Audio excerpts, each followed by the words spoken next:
আজকে আমি ফুলকপি আলু এবং সিম দিয়ে ডিম দিয়ে রান্না করব। কিচেন ক্যাবিনেটের ভিতরে পরিষ্কার করব, সব কিছু নামিয়ে নেব। আজকে বাঁধাকপির পাকোড়া বানাবো রাতে খাওয়ার জন্য।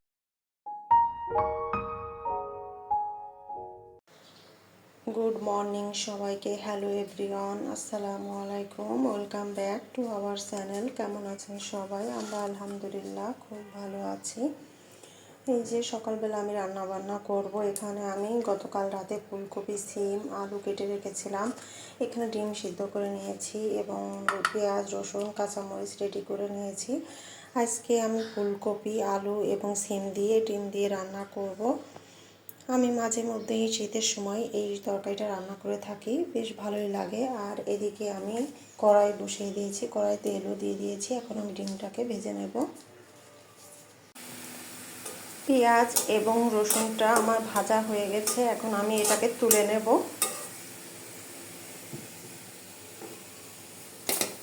আমি ওই একই তেলে সবজিটাকে একটু ভেজে নেব। পরিমাণ মতো হলুদ দিয়ে দেব, পরিমাণ মতো লবণ দিয়ে দেব। এখন আমি সবজিটাকে ভালো করে একটু ভেজে নেব। একটু ধনিয়া গুঁড়া দিয়ে দেব, আমার মনে ছিল না। আমার সবজিটা ভেজে নেওয়া শেষ, এখন আমি পরিমাণ মতো পানি দিয়ে দেব। এখন আমি ঢাকা দিয়ে দেব। গতকাল রাতে আপনাদের ভাইয়া ডিম নিয়ে এসেছে। আমার ছেলে বর্তমানে মাছ মাংস কিছুই খাচ্ছে না, তো ওর জন্য সব সময় ডিম বাসায় রাখা লাগে। তো রান্না করতে করতে এখন আমি ডিমগুলো ধুয়ে নেব। একটু সময় ডিমগুলো ভিজিয়ে রাখবো, তাহলে ময়লাগুলো নরম হয়ে গেলে ডিমগুলো ধুয়ে নিতে সুবিধা হবে। সবজিটা কষিয়ে নেওয়া শেষ, এখন আমি পরিমাণ মতো ঝোলের পানি দিয়ে দিচ্ছি। এটা আমি গরম পানি দিয়ে দিচ্ছি। আমি ডিমটাকে অ্যাড করে দিয়েছিলাম, এখন আমি সেই ভাজা মশলাটাকেও অ্যাড করে দেব। পেঁয়াজ রসুন এবং জিরা পেস্ট। এখন 2 মিনিট জাল দেব, তারপর আমি নামিয়ে নেব। ডিমগুলো অনেকক্ষণ ভিজিয়ে রেখেছিলাম, ময়লাগুলো নরম হয়ে গেছে, এখন ধুয়ে নেব। এই ঝুড়িটার মধ্যে রেখে দেব, তারপর পানিটা যখন শুকিয়ে যাবে তারপর আমি ফ্রিজে রেখে দেব।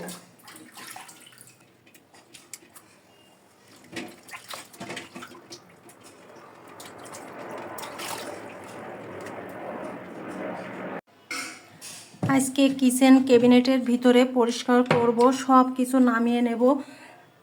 কি পরিমাণে যে তেলাপোকা হয়েছে, আর তেলাপোকার এই যে ময়লা, আমি কিছুদিন পর পরই কিন্তু ক্যাবিনেট পরিষ্কার করি, কিন্তু তারপরও কেন জানি ময়লা হয়ে যায়। পুরো ক্যাবিনেটের জিনিস সব নামিয়ে ফেলবো, তারপর ক্লিন করে আবার নতুন করে সাজাবো।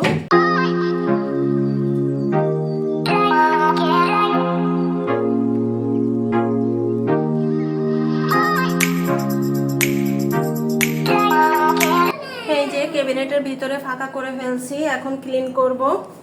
আর এই যে সব কিছু এখানে এনে রেখেছি, এখন এগুলো ক্লিন করব, তারপর ক্যাবিনেটের ভিতরে রাখবো।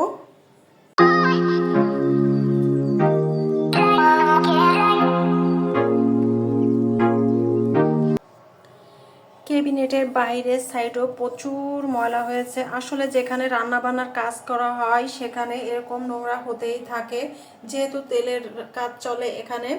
এখন এটাকেও আমি ক্লিন করে নেব।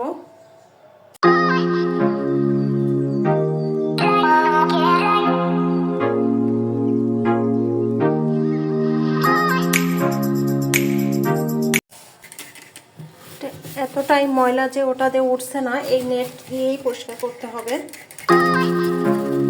এখন সুন্দর ভালো হচ্ছে।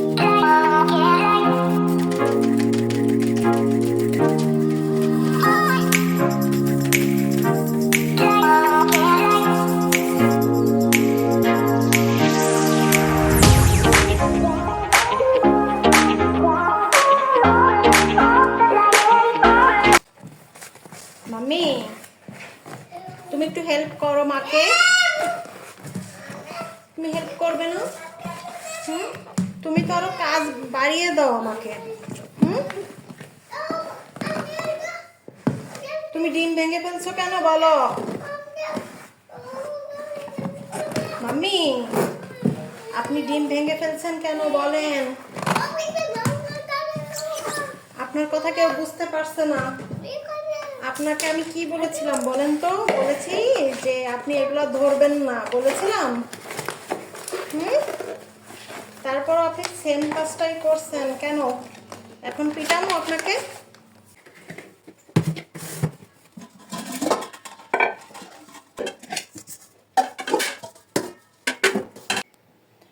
কিচেনটা আবার সুন্দর করে গুছিয়ে নিয়েছি।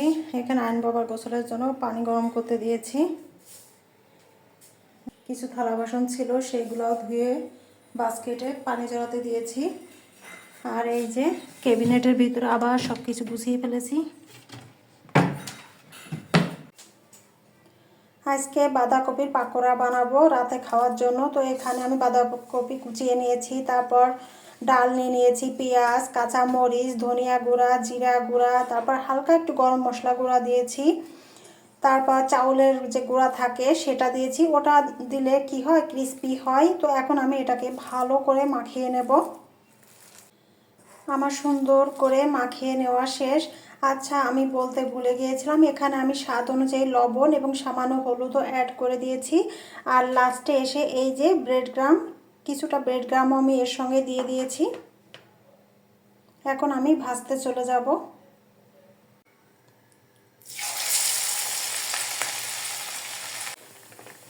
যারা এই মুহূর্তে আমার ভিডিওটি কন্টিনিউ করছেন, প্লিজ ভিডিওটিতে একটি লাইক দিয়ে দিবেন আর সাবস্ক্রাইব করে আমার পাশে থাকতে পারেন।